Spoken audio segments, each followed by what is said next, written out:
जब कोई कह दे कि तुम्हारी जिंदगी में दुख ही दुख है, जब कोई कह दे तुम्हारे जीवन में कष्ट ही कष्ट है, तब एक काम चालू करो, शिव की आराधना।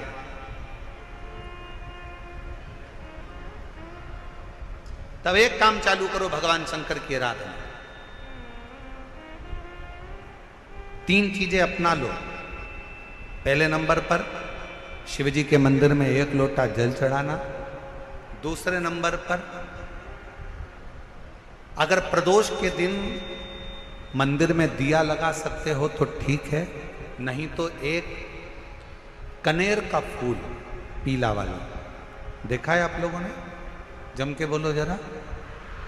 पीले कलर का कनेर का फूल एक, प्रदोष के दिन, प्रदोष काल के समय पर अगर दीप लगा सको तो ठीक है, नहीं तो एक कनेर का फूल पीले कलर का, शिव जी के अशोक सुंदरी का स्पर्श। अशोक सुंदरी वाली जगह मालूम है ना आप लोगों को? फिर से आप समझने का,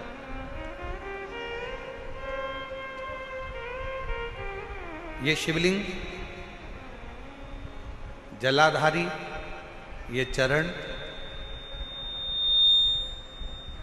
राइट में गणेश जी, लेफ्ट में कार्तिकेय जी, मध्य भाग में जो एक मोटी सी लाइन होती है वो अशोक सुंदरी का स्थान होता है। जहां पर शिवलिंग रखा हुआ है ये पार्वती जी का हस्त कमल। शिवलिंग, शिवलिंग के ऊपर जो कलश में से एक एक बूंद पानी गिरता है वो शंकर जी की 5 लड़कियां, जया, विषहरा, शामली बारी, दौतली, देव। शिव जी के 6ठे नंबर की लड़की अशोक सुंदरी मध्य भाग में। जब एक कनेर का फूल प्रदोष के दिन, प्रदोष काल में अशोक सुंदरी वाली जगह पर स्पर्श कराकर शिव जी को समर्पित करना। 3 क्रम है, अगर बन सके तो करो। पहला 1 लोटा जल चढ़ाना। दूसरे नंबर पर अगर बहुत ज़्यादा तकलीफ की जिंदगी चल रही हो, बहुत कष्टमय जीवन चल रहा हो और सब ने कह दिया कि तुम्हारी किस्मत में तो धक्के ही लिखे हैं, केवल आप धक्के ही खाओगे, तो एक कनेर का पुष्प प्रदोष के दिन, प्रदोष काल में अशोक सुंदरी का स्पर्श कराकर शिवलिंग पर चढ़ाओ। और बन सके प्रत्येक महीने शिवरात्रि आती है, जैसे कल शिवरात्रि है ऐसे हर महीने शिवरात्रि आती है। शिवरात्रि के दिन एक अक्षत, मात्र एक अक्षत, केवल एक चावल का दाना, एक दुर्वा के साथ शिव जी को समर्पित करना प्रारंभ करो। जिंदगी की कैसी भी तकलीफ होगी, मेरा शंकर भगवान उस तकलीफ को मिटाएगा। काटो।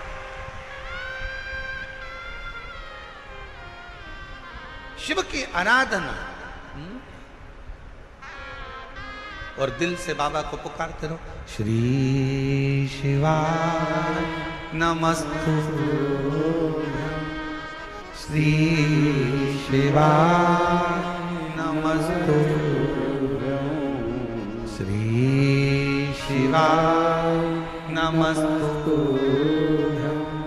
श्री शिवाय नमस्तु। उसको पुकारते रहो, दिल से उसको विश्वास के साथ पुकारो। पार्वती जी के भाग्य में लिखा था कि इनको जो पति मिलेगा वो नग्न वेशधारी मिलेगा, जटाजूड़ वाला मिलेगा, भस्म रमाने वाला मिलेगा, पर उन्होंने, पार्वती जी ने शिव जी की आराधना करना प्रारंभ करी। और जब भगवान शंकर की आराधना करना प्रारंभ करी तो भगवान शंकर ही उनको पति के रूप में मिल गए। और जब स्वयं देव अधिदेव महादेव हमारे भाग्य में अगर आ जाते हैं तो बाकी के भाग्य की सारी रेखाएं अपने आप सीधी हो जाती हैं। सब रेखा शिव को पुकारो।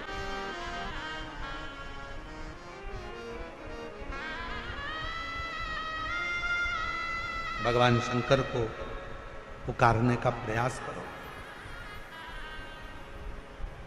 महाराज,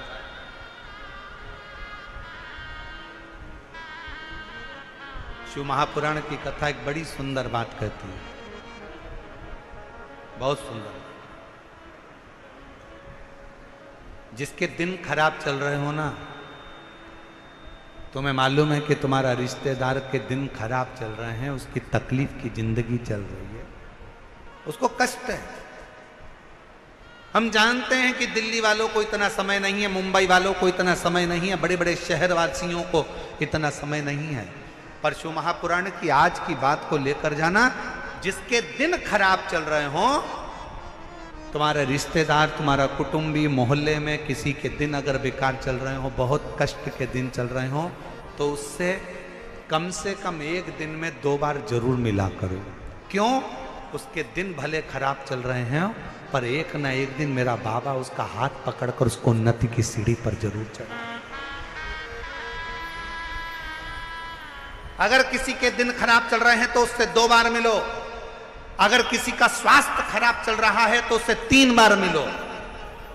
चिंता मत करना, छोटी सी बीमारी है, ठीक हो जाओगे। चिंता मत करना, ऐसी बीमारियां तो आती रहती है, टेंशन मत लो। किडनी खराब हुई है, लीवर बेकार हुआ है, शुगर हो गई है, थायराइड हो गया, कैंसर हो गया, क्यों चिंता करते हो? 3 बार मिलो। किसी के दिन खराब चल रहे हैं तो 2 बार मिलो, किसी का स्वास्थ्य खराब है तो 3 बार मिलो। और घर में अगर बुजुर्ग माँ बाप हैं और उनके प्राण छूटने का समय है तो शिव पुराण की कथा कहती है उनकी सेवा में 24 घंटे लग जाओ। 24 अपने बुजुर्ग माँ बाप की सेवा में, अपने बुजुर्ग माता पिता की सेवा में हर घड़ी लग, हर पल लग, हर घड़ी करो सेवा।